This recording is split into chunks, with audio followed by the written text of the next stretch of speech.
नमस्कार भाई और बहनों, कैसे हैं आप सब। आशा करती हूँ कि आप सब बहुत अच्छे होंगे। Village life with me channel में एक बार फिर से आपका स्वागत है। और आ गए हम खेत में। तो आज हम खेत में गंवार फली तोड़ेंगे भाई। अभी हमारे मूंग है वो आए नहीं है, ना ही सीटियाँ आई है। 2-4 दिन लगेंगे मूंग आने में, तो शायद ज़्यादा लगेंगे, 2-4 दिन भी लग सकते हैं, लेकिन सीटी 2-4 दिनों में आ जाएगी। तो अभी कहीं कहीं तो बिल्कुल पक चुकी है सीटियाँ, लेकिन कहीं कहीं कच्ची है, तो सारी आ जाएगी तभी हम लगेंगे। तो आधी जैसे छोटी वाली बाजरी है उनकी सीटियाँ आई नहीं हैं, और पकी हुई बाजरी है उनमें भी कुछ कुछ सीटियाँ कच्ची है। तो लगातार सारी तोड़ेंगे, फिर बीच बीच में छोड़ना क्या है। तो 2-4 दिन सीटियाँ नहीं आएगी, और मूंग तो शायद 2-4 दिन और नहीं आएंगे, क्योंकि अभी तो पूरे बहुत सारे कोर लगे हुए हैं और हरी फलियाँ हैं भाई। कोर तो मूंग के लगे ही रहेंगे ऐसे, लेकिन फलियाँ बहुत हरी है अभी तक। तो वो पकी हुई जो हरी फलियाँ हैं वो थोड़ी पक जाए, उसके बाद मूंग भी पाड़ना शुरू करेंगे। और 2-4 दिन से ज़्यादा ही लगेंगे। मूंग तो शायद नवरात्रे में ही शुरू करना पड़ेगा। तब तक अगर भगवान ने बारिश का मौसम वापस बना दिया तो दिक्कत हो जाएगी। लेकिन सीटियाँ तो भाई अभी फिर सिल्ली है, क्या फ़ायदा फिर उनको सुखाओ। तो इससे अच्छा है कि 2-4 दिन इंतज़ार करते हैं। और अभी हम तोड़ेंगे गंवार फली। तो कहीं कहीं जो मतीरे की बेल है वो हरी हो गई है, तो कहाँ से तोड़ेंगे आज हम गंवार फली। और ये देखिए, ये गंवार है, लेकिन ये पता नहीं अड़क है क्या है। ये देखिए ऐसे झुमरा सा है एक, लेकिन इसमें बिल्कुल भी फली नहीं लगी है, फली भी नहीं है, और ऐसे ही खड़ा है, एक भी फली नहीं लगी है। कहीं कहीं कोई एक की दुक्की लगी है, लेकिन जो ये वाला कुमार है इधर यहाँ पे लगी हुई है, तो हम तोड़ेंगे। ये देखिए चावड़े में भी फली आई हुई है। ये बड़ा कुमार इसमें नहीं आई हुई है, थोड़ा छोटा सा है। फलियाँ हैं तो हम इनको तोड़ेंगे अभी।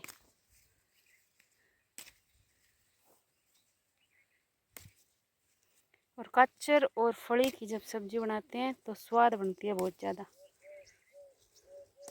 अगर कच्चर और कच्चे जो मतीरे होते हैं, लोइया होते हैं, कच्चर मतीरे और फली, इनकी सब्जी भी बनाते हैं तो बहुत ही अच्छी होती है। नमस्कार भाई और बहनों, कैसे हैं आप सब। आशा करते हूँ कि आप सब बहुत अच्छे होंगे। Village life with me channel में एक बार फिर से आपका स्वागत है। और आज मैं आपके कुछ कमेंट्स के जवाब दे रही हूँ। और सबसे पहली बार ही मैं आपके कमेंट्स के जवाब दे रही हूँ।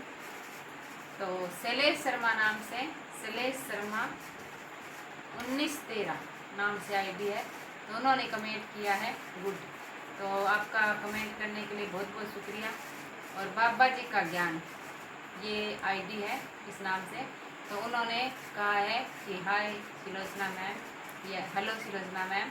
तो आपको भी मेरी तरफ से राम राम, और कमेंट करने के लिए बहुत बहुत शुक्रिया। एज फायर गेमिंग नाम से आईडी है, उन्होंने कमेंट किया है very nice friend, very nice video friend. तो आपका बहुत बहुत शुक्रिया कमेंट करने के लिए। आगे है PSDH शर्मा, PHDS शर्मा नाम से आईडी है, तो उन्होंने कहा है वेरी नाइस वीडियो और देसी खाना। तो आपका भी कमेंट करने के लिए बहुत बहुत शुक्रिया। अनिल कुमार TJ9 नाम से आईडी है, तो उन्होंने कमेंट किया है वेरी नाइस वीडियो। तो आपका भी कमेंट करने के लिए बहुत बहुत धन्यवाद। आगे हैं ममता, इस नाम से आईडी है, तो उन्होंने कहा है वेरी नाइस दीदी। तो आपका भी बहुत बहुत शुक्रिया कमेंट करने के लिए। इसके बाद है कांगड़ नाम से एक आईडी है, उन्होंने कमेंट किया है कि गेहूँ है उनमें इल्ली पड़ गई है, उपाय बताएं। तो गेहूँ में इल्ली है वो सिलन के कारण पड़ती है, तो गेहूँ में सिलन नहीं आनी चाहिए, ऐसी जगह पर स्टोर करना चाहिए। अगर सिलन रहेगी तो कुछ भी डाल दो इल्ली पड़ेगी, तो किसी भी प्रकार से गेहूँ में सिलन नहीं आनी चाहिए। इसके बाद हमारे जो बड़े बुजुर्ग हैं उनके जो उपाय है वो मैं आपको बता रही हूँ। तो नीम की पत्तियाँ आप उसमें डाल सकते हो, और जो माचिस की तिलियाँ वो डाल सकते हो, तेज पत्ता डाल सकते हो। और सबसे पहले जो भी आपका स्टोर करने का साधन है, चाहे ड्रम हो या टंकी हो, उसमें आप सबसे पहले नीचे नीम के पत्ते बिछा दीजिए। फिर 50 किलो का जो कट्टा होता है गेहूं का वो डाल दीजिए। फिर उस पर नीम के पत्ते बिछा दीजिए, तिल्ली डाल दीजिए, 4-5 तेज पत्ते डाल दीजिए, और 4-5 लौंग और 2 दालचीनी के टुकड़े वो एक पोटली बना के और उस पर रख दीजिए। और फिर नीम की पत्तियाँ बिछा के दूसरा कट्टा डाल दीजिए, और फिर उसी तरह से तेज पत्ते डाल दीजिए, 2-4 माचिस की तिलियाँ डाल दीजिए, और 2-4 लौंग और 2 टुकड़े दालचीनी की पोटली बना के रख दीजिए। तो इस तरह से आप उसमें परत बनाते जाएंगे।